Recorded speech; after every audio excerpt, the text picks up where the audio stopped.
my now husband just said, okay, like we're in New York, today's Friday, Sunday you're running marathon, Monday let's get married. What would be your success formula? When you were a student, you also, as I said, you mentioned that you prioritize your studies. Maybe there was also a moment when you burned out.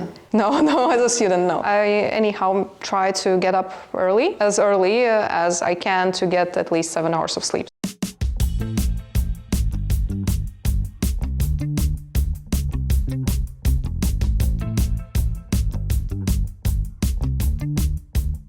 Hi, this podcast is a conversation between aspiring students and successful alumni about their core beliefs beyond their careers. Today, we are welcoming Anastasija Oleinika, class of 2012, and Aleksandra Kiopa, class of 2026. Anastasija, I recently read your articles for Forbes, and I especially enjoyed reading about Gen Z changing work environment. And the first question that instantly came to my mind was, where do you find inspiration and most importantly time to start writing articles for Forbes? Because as a writer for University Insider, I sometimes struggle to find time, motivation and inspiration with all the workload and sometimes even chaotic life to start writing and just simply sit down and find time for that.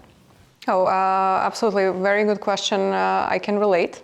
It's difficult for me as well to find the time. In terms of inspiration and motivation is a bit easier in the sense that I don't write for somebody to read. I just love to write my thoughts down and to explore them in much more depth than I would just in my mind. So it's kind of a cleanup thing for me, and if it comes out well, it's great to also run it. And it's actually not just me who is working on those articles. I run them by my team, and they help me because I'm not a native speaker, so they help edit and make it like really great so that Forbes would accept them. But so it's a joint effort. I was wondering, for me, the most inspirational moment is when, of course, it's the process of writing itself, but also when my friends share their feedback with me, because it's so interesting to listen to what kind of emotions they feel after they read my article. Sometimes they're like, oh, I was confused, or they're saying that they felt inspired. Sometimes they just simply flip through the whole Insider till the end where they can find gossips, of course, but that's okay for sure. But what kind of impact do you hope your articles have on your audience? Oh, it's interesting. So it's a bit different for me because when you write for the Insider, you are aware of your audience, right? And you connect with them directly.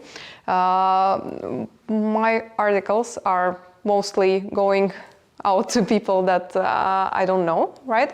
So, and I think that that's good, at least as a starting point for me, because I'm a bit shy in that way. And if I started to think that, people are gonna read it, they're gonna think about it, they're gonna judge, I would be overwhelmed. So I try not to think about it really. I'm more of kind of doing this for myself, trying to lay out a point of view and happy afterwards to receive feedback or to notice that there are people who are thinking alike, and that happens both after I write something and also after podcasts, because when something resonates with people, they come up to me and then they say, oh, listen, I heard that from you, I agree or I disagree. So it's a great conversation starter. Yeah, great. Well, how do you feel about putting yourself in front of your friends, essentially?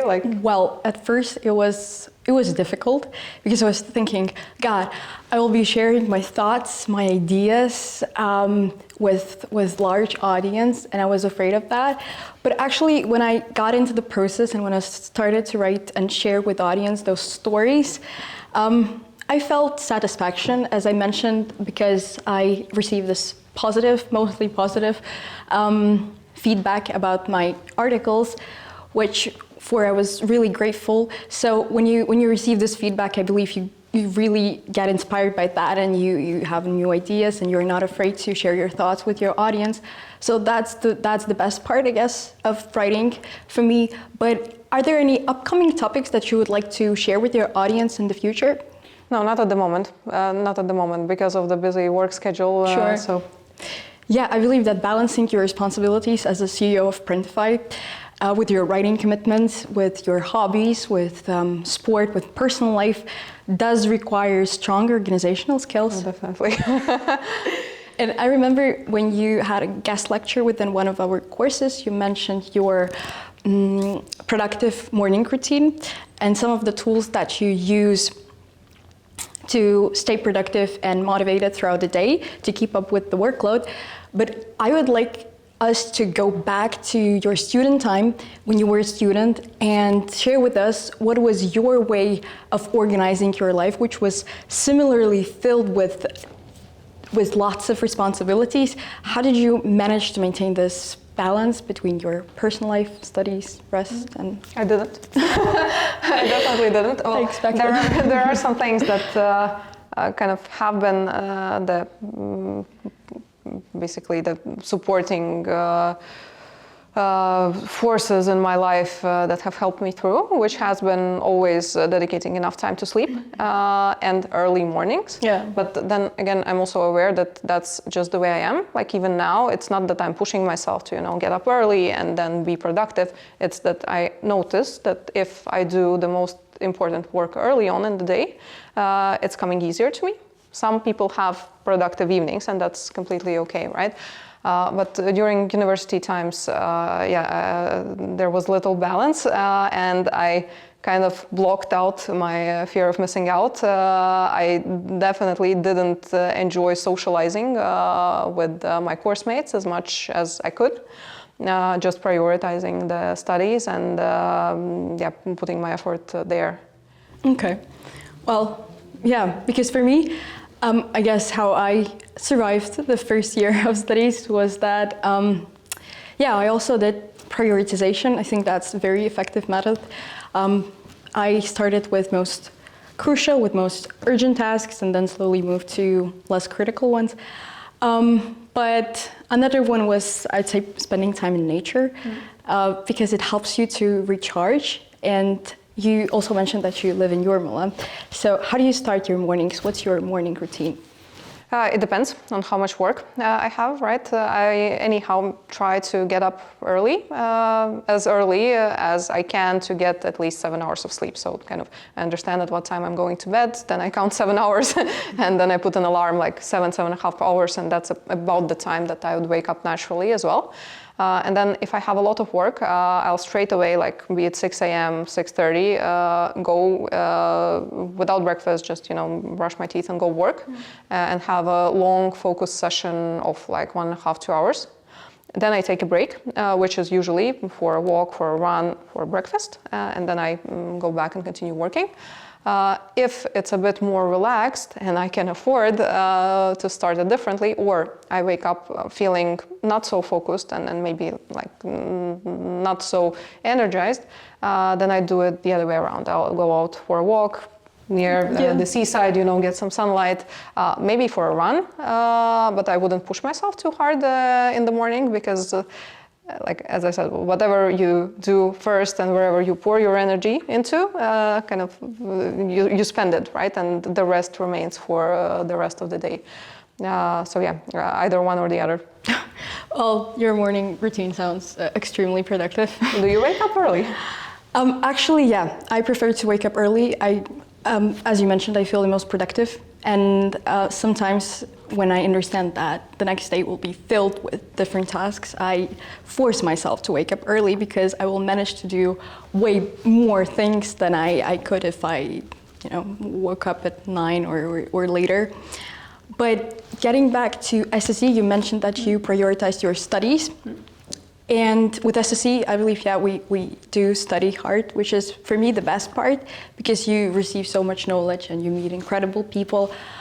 But the study hard moments, I believe, are equally important, And for you, can you share with us your most memorable study hard moments and party hard moments from SSE time? Well, study hard is not going to be surprising to anybody. It was financial economics. And the way I did it is I knew that it was going to be tough. So during the Christmas break prior to that, I sat down, I created a plan. I had a plan for like each compendium and everything. Like my day was broken down by minutes. And I just, had the schedule set up and I followed it religiously. Yeah. So that I get enough time to sleep, to eat, but the rest was very split out, and that made sure that I didn't fall back on the study materials compared to my other course mates, and I focused on getting all of the parts of the financial economics done, not just I study 3 things out of 5 and then I pass, right? So that was definitely the most study hard moment. And in terms of party hard, I'm not sure if it's even existing anymore, but there was this one place in the old town, which was Pulkvedis. Is it a thing? I haven't heard of it, but maybe it's so it was a long time ago. After business law, I think, and it was end of year 1, if I'm not mistaken. And it was the last course, and after the tough year 1, it was hard to get motivated and keep pushing.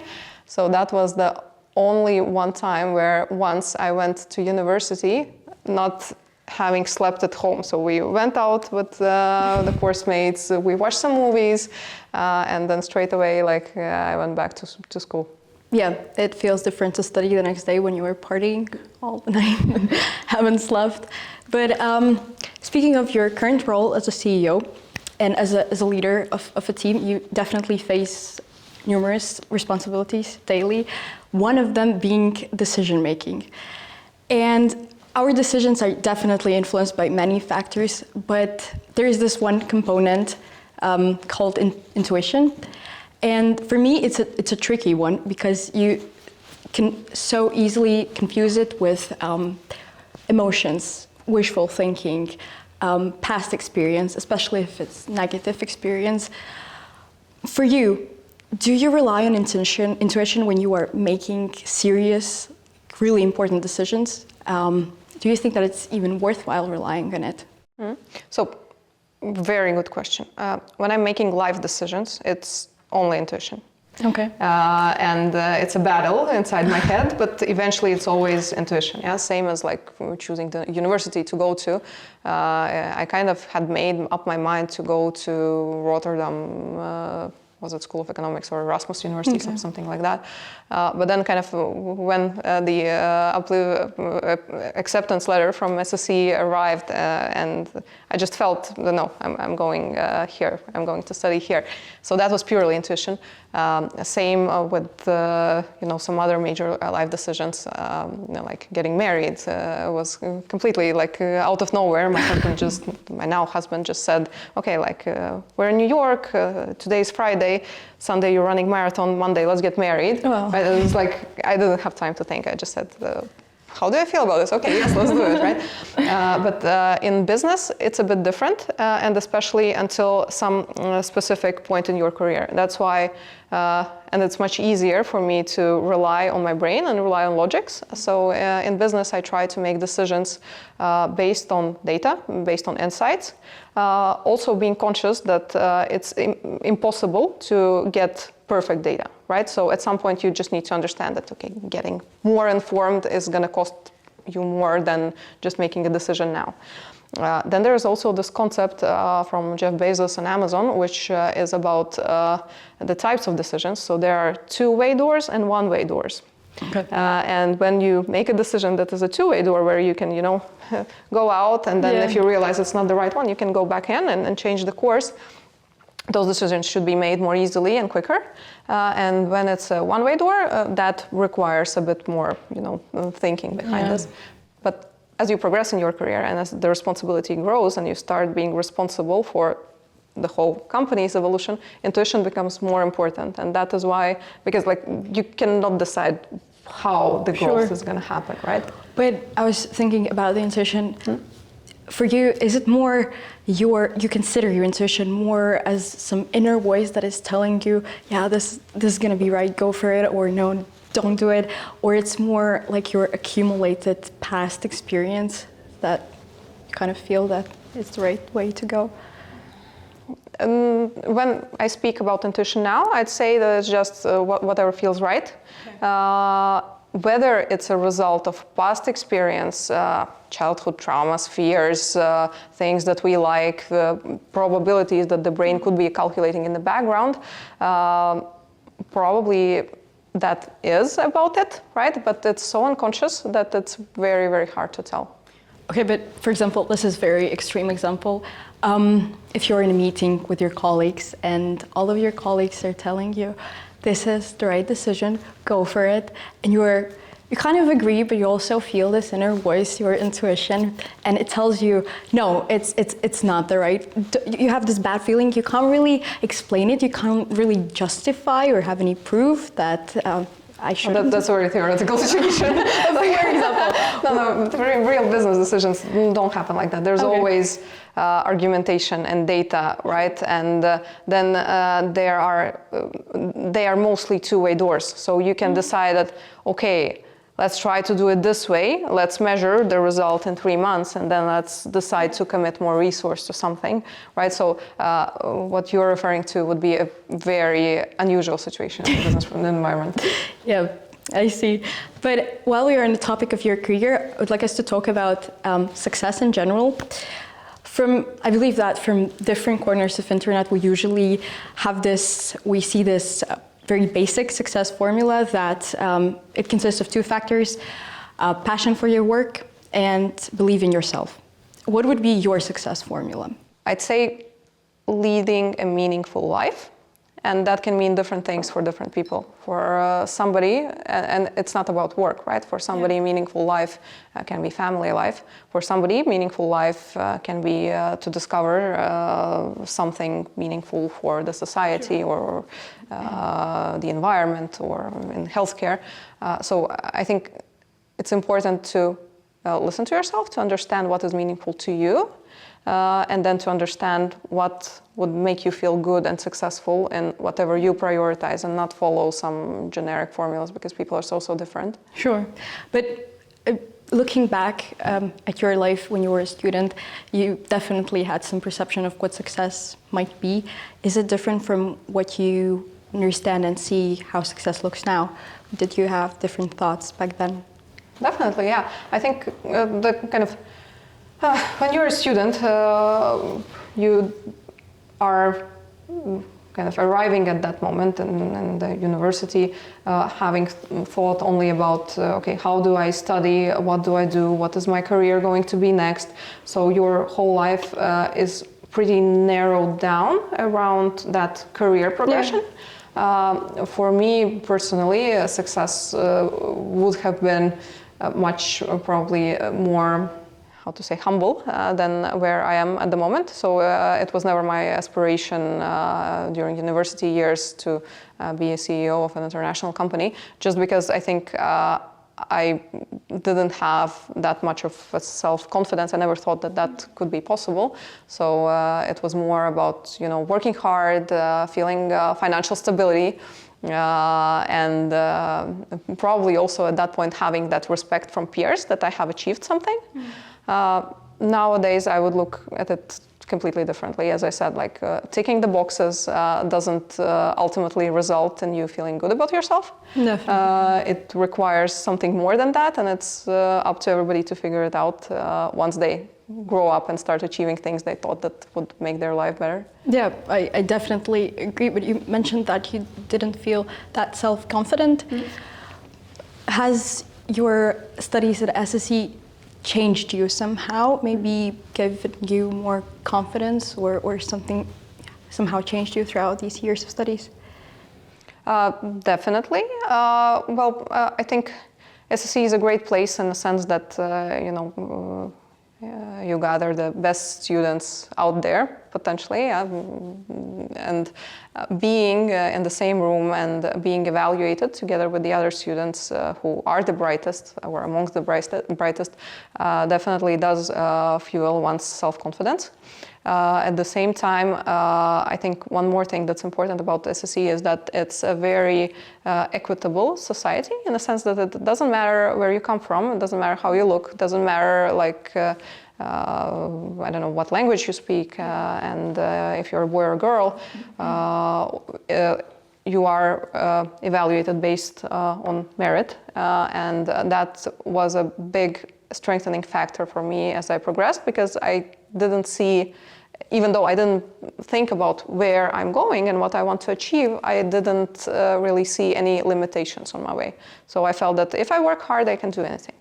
I would definitely agree that SSE gives you this freedom in terms of choice and in terms of your own abilities, because I believe that when you go through the journey of 3 years, you really understand your strength much better and you know where you're good at. Therefore, this might be a really big advantage. But in one of your interviews, you mentioned that by stepping out of your comfort zone, that's the way how you grow. And I was actually wondering about that, and in our rapidly changing world, I would say that it would be even more accurate to add that stepping out of the comfort zone for those who really need that, for those who are dissatisfied or for those who are striving for something greater, because sometimes, in some cases, this attempt of stepping out of your comfort zone might negatively affect your mental health. And there can also be some negative and painful side effects, such as discomfort, depression, anxiety, and many more. Therefore, my question is, how do you personally determine what is the right time for you to step out of your comfort zone versus staying in it? That is a good question, and I'm not going to go into the whole Gen Z debate. Well, I think if you want to grow, if you want to become a better human being, if you want to achieve things, you're constantly going to find yourself out of the comfort zone. The question is in how many directions at the same time. Like, do you really need to be training for a triathlon while taking a new position at work while having a child born, right? It's a question, right? But I think for people, it's important, and it has been proven that you have to learn something new all the time. You have to create new neural connections. And out of the comfort zone doesn't have to be stressful at any cost, right? You can start doing new things that are fulfilling, but still get you out of the comfort zone. Like, take on a new sport, it's not going to be comfortable, right? So I'm a strong believer of being outside of the comfort zone most of the time, but picking the right battles at the right times, depending on how you feel. Definitely, but what advice, maybe you have an advice that you could give to somebody who is afraid to step out of their comfort zone due to these negative side effects, that it can negatively affect their mental health, but they still want to grow and achieve new milestones, but they are afraid of that? Like, everybody fears things, right? Life is always going to throw challenges at you, yeah? So now you may be afraid of, stepping out of the comfort zone, maybe there's gonna be too much responsibility at work and so on, right? But then kind of the challenges are going to be in your life one way or another. There's never a time when there are no, absolutely clear skies with no clouds in them. So eventually, likely, as you get older, you'll have other problems. Yeah? You'll have to, pay a mortgage.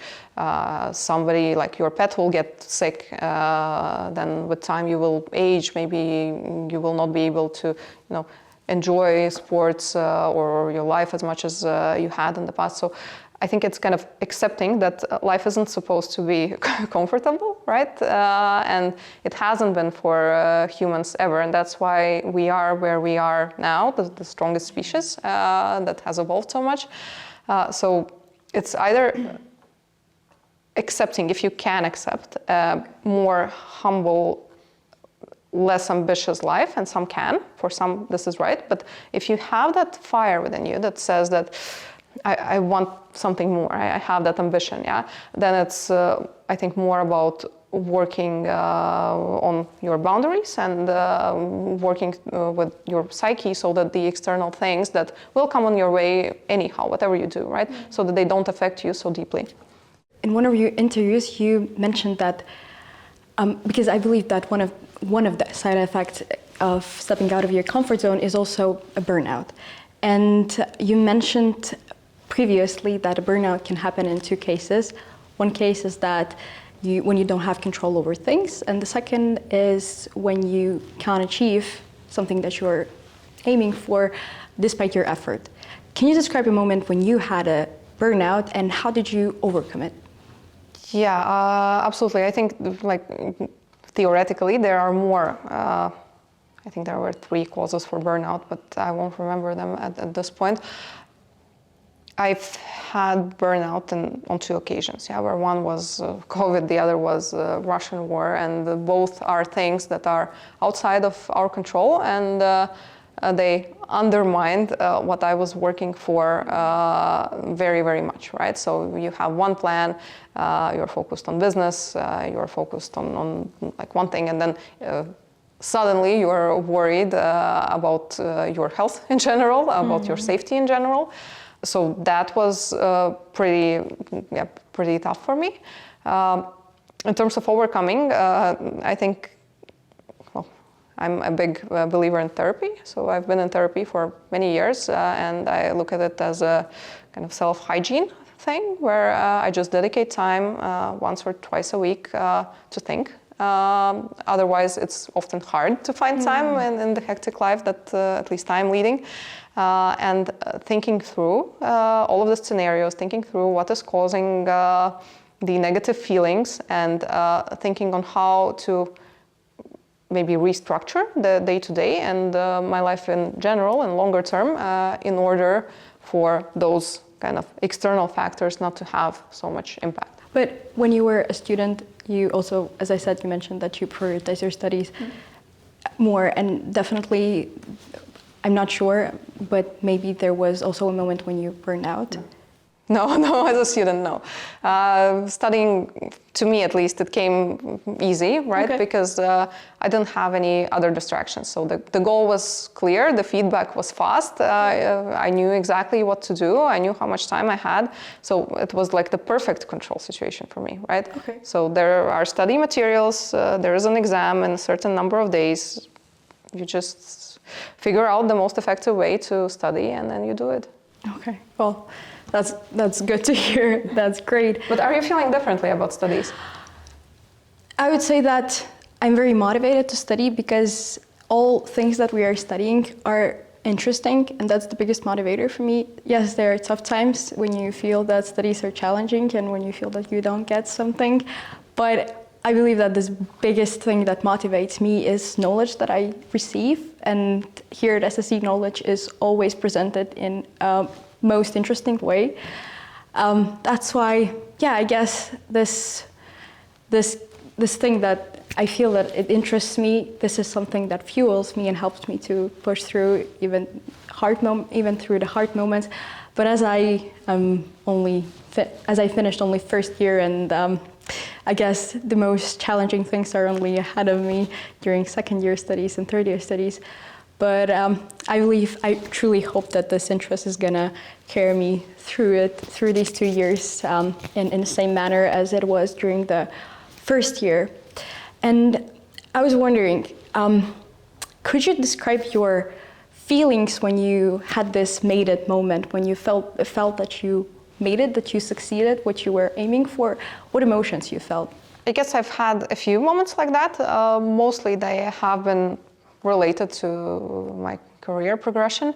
The thing is that, yes, it feels super great on one hand, also super scary and exciting, because it's rarely that, the success or the made it moment comes as kind of the end of the road. Usually it's just the beginning of the new road, and that excitement about that new road is something that I felt. Not so much the reward and satisfaction, but okay, now I get to do even more exciting things. So you were even more motivated. Yep, exactly. Wow, that's nice. That's really cool. And finally, if you could go back and tell a student, Anastasija, one thing, one advice, what would it be? However, one thing I think would be to value human connections more. Okay. And maybe prioritize that, because the friends you make at university age, at school age, are the ones that stay with you for life, as opposed to much later times in your life when it's so much harder to meet people with whom you resonate. What is your place of power that helps you to recharge from the city life? And maybe there is any place that you would like to visit in the future? Oh, that's a very good question. I do have a place of power, and that's near my home in Jūrmala. So whenever I need to recharge, be it morning, evening, weekend, I go to the beach. Yeah. Preferably off-season, when there are not many people. So I love empty beach and sun, either rising or setting, and you can see both from that beach, as you probably know. And in terms of a place where I'd love to go in the future, well, I feel that I've traveled a lot. And the places that are most memorable for me are the ones that have beautiful nature, and kind of the rougher nature the better. So now, like Portugal coast comes to my mind, like high coast with waves crashing against it.